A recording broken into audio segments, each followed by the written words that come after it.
रात के अंधेरे में विक्रम के घर का माहौल धीरे धीरे बदलने लगा था। हर कोने में अजीब सी ठंडक थी, जैसे कोई छुपकर सबको देख रहा हो। लेकिन जो सबसे ज्यादा डरावना था वह था विक्रम का बदला हुआ व्यवहार। पहले वह हमेशा अपने दोस्तों के साथ मस्ती करता था, लेकिन अब वह अकेला रहने लगा। रवि और अमन, उसके सबसे अच्छे दोस्त, कई बार उसे खेलने के लिए बुलाने आए, लेकिन हर बार वह कोई बहाना बना देता। एक दिन जब रवि और अमन जबरदस्ती उसके घर आए तो उन्होंने उसे खिड़की से देखा। विक्रम दीवार की तरफ मुंह की बैठा था और उसके होंठ अजीब तरह से हिल रहे थे, जैसे वह किसी से फुसफुसाकर बात कर रहा हो। ये क्या कर रहा है? अमन ने धीरे से कहा। रवि ने हल्के से दरवाजा धक्का दिया। दरवाजा खुल गया। जैसे ही दोनों अंदर घुसे, विक्रम अचानक उनकी तरफ घूमा। उसकी आंखें पूरी तरह काली थीं। तुम लोग यहां क्या कर रहे हो? उसकी आवाज गहरी और अजनबी थी। रवि और अमन ने घबराकर एक दूसरे को देखा। तू ठीक तो है विक्रम? रवि ने हिम्मत जुटाकर पूछा। विक्रम मुस्कुराया, लेकिन उसकी मुस्कान अजीब थी, जैसे वह किसी भयानक मजाक का हिस्सा हो। अभी तो ठीक हूं, लेकिन रात को मत आना। रात को मैं तुम्हें नहीं पहचानूंगा। अमन और रवि ने बिना कुछ कहे दौड़ लगा दी। उन्हें अब यकीन हो गया था, कुछ बहुत बुरा होने वाला था। मां जब भी विक्रम के कमरे के पास जाती तो अंदर से किसी के फुसफुसाने की आवाज आती। कभी कभी उन्हें लगता कि कोई धीरे धीरे दरवाजे पर नाखून रगड़ रहा है। कुछ समय बाद विक्रम की हरकतें भी अजीब होने लगी। वह कभी कभी घंटों चुपचाप बैठा रहता, कभी अचानक जोर जोर से हंसने लगता। उसकी हंसी में एक भयावहता थी, जैसे वह किसी अदृश्य चीज से बात कर रहा हो। एक रात मां की नींद अचानक खुली।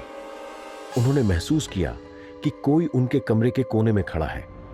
हल्की चांदनी में उन्होंने देखा एक परछाई, ऊंची, टेढ़ी मेढ़ी आकृति, जिसकी आंखें कोयले की तरह जल रही थी। जैसे ही मां ने चिल्लाने की कोशिश की, उनके गले से कोई आवाज ही नहीं निकली। परछाई धीरे धीरे उनकी ओर बढ़ रही थी। अचानक विक्रम के कमरे से जोर की चीख सुनाई दी। मां हड़बड़ाकर उठी और दौड़ते हुए वहां पहुंची। कमरे का दरवाजा अंदर से बंद था। मां ने जोर जोर से दरवाजा पीटा, लेकिन अंदर से सिर्फ खरोंचने की आवाज आ रही थी। विक्रम, दरवाजा खोलो, मां चिल्लाई। फिर अचानक दरवाजा खुद ब खुद खुल गया। विक्रम बेड पर बैठा था। उसकी आंखें काली पड़ चुकी थीं, होंठों पर अजीब सी हंसी थी। मां, तुम जाग रही हो? उसकी आवाज में दोहरी गूंज थी, जैसे दो लोग एक साथ बोल रहे हों। मां डर के मारे कांप गई। कुछ गड़बड़ था, बहुत गड़बड़। डरी हुई मां को पड़ोस की एक बूढ़ी औरत ने सलाह दी, अजय गिरी बाबा के पास जाओ। वो हनुमान जी के भक्त हैं, हर बुरी शक्ति को खत्म कर सकते हैं। मां सारी हिम्मत जुटाकर अजय गिरी बाबा के आश्रम पहुंची। बाबा की आंखों में एक रहस्यमयी चमक थी।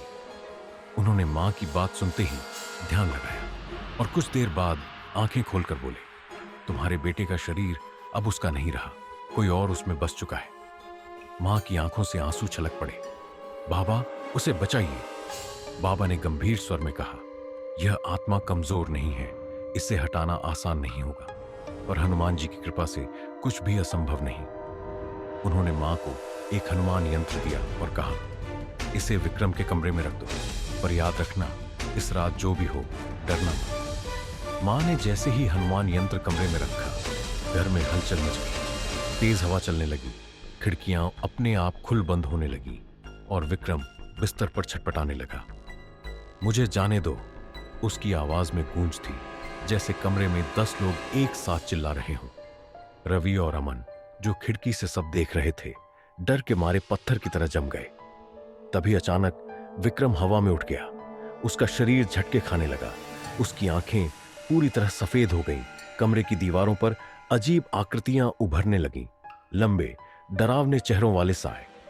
रवि ने कांपते हुए फोन निकाला और बाबा को कॉल किया। बाबा, जल्दी आइए। बाबा की आवाज गहरी और स्थिर थी। डरो मत, अब निर्णायक युद्ध होगा। सुबह होने से पहले हमें इसे रोकना होगा, वरना यह आत्मा और ताकतवर हो जाएगी। अगली रात बाबा अजय गिरी घर आए। उन्होंने पूरे कमरे में गंगा जल छिड़का और एक हनुमान रक्षा चक्र बनाया। जो भी हो, इस चक्र से बाहर मत आना, बाबा ने अमन और रवि से कहा। फिर उन्होंने मंत्रोच्चारण शुरू किया। हम हनुमते नमः। जैसे ही मंत्र गूंजा, विक्रम का शरीर जोर जोर से झटके खाने लगा। उसकी आवाजें बदलने लगी, कभी एक औरत की चीख, कभी बूढ़े आदमी की कराह, कभी किसी छोटे बच्चे की हंसी। अचानक विक्रम के शरीर से एक भयानक काली छाया बाहर निकली। छाया की आंखें आग की तरह जल रही थीं। रवि और अमन डर के मारे बाबा के पीछे छुप गए। तू मुझे नहीं हरा सकता, बूढ़े साधु, छाया गर्जी। बाबा मुस्कुराए। हनुमान जी की कृपा से अधर्म कभी जीत नहीं सकता। उन्होंने सिंदूर युक्त जल छाया पर फेंका और पूरी ताकत से बोले, हनुमते नमः। एक जोरदार चीख गूंजी, छाया तड़पने लगी, उसकी काली आकृति जलने लगी। फिर वह धुएं में बदलकर गायब हो गई। कमरे में शांति छा गई। मां दौड़कर अंदर आई। विक्रम बेहोश था। बाबा ने उसकी नब्ज देखी, फिर मुस्कुराए। अब ये ठीक है मां। कुछ देर बाद विक्रम की आंखें खुली। वह घबराया हुआ था। मां, ये सब क्या था? मां ने उसे गले लगा लिया। रवि और अमन भागकर उसके पास आए। भाई, तू ठीक तो है? विक्रम ने उनकी तरफ देखा और फिर धीरे से मुस्कुरा दिया। बाबा ने विक्रम से कहा, बेटा, तुम्हारे पास एक अनोखी शक्ति है, लेकिन बिना सही मार्गदर्शन के यह शक्ति एक अभिशाप बन सकती है। विक्रम समझ गया। अब उसे अपनी शक्ति को समझना था। अब उसकी जिंदगी बदल चुकी थी। वह अब सिर्फ एक डरपोक लड़का नहीं था। हनुमान भक्त अजय गिरी ने उसे सिखाने का फैसला किया। अब विक्रम एक नया सफर शुरू करने वाला था। एक सीयर जो आत्माओं से डरता नहीं, बल्कि उन्हें मुक्ति दिलाने का सामर्थ्य रखता है। अब आगे क्या होगा? क्या विक्रम अपने बारे में कुछ ऐसा पता लगाएगा जो उसकी जिंदगी हमेशा के लिए बदल देगा? क्या बाबा अजय गिरी का अतीत उससे जुड़ा हुआ है? और सबसे बड़ा सवाल, अगर विक्रम असली लक्ष्य नहीं था, तो असली शिकार कौन है? जानने के लिए देखिए अगला भाग।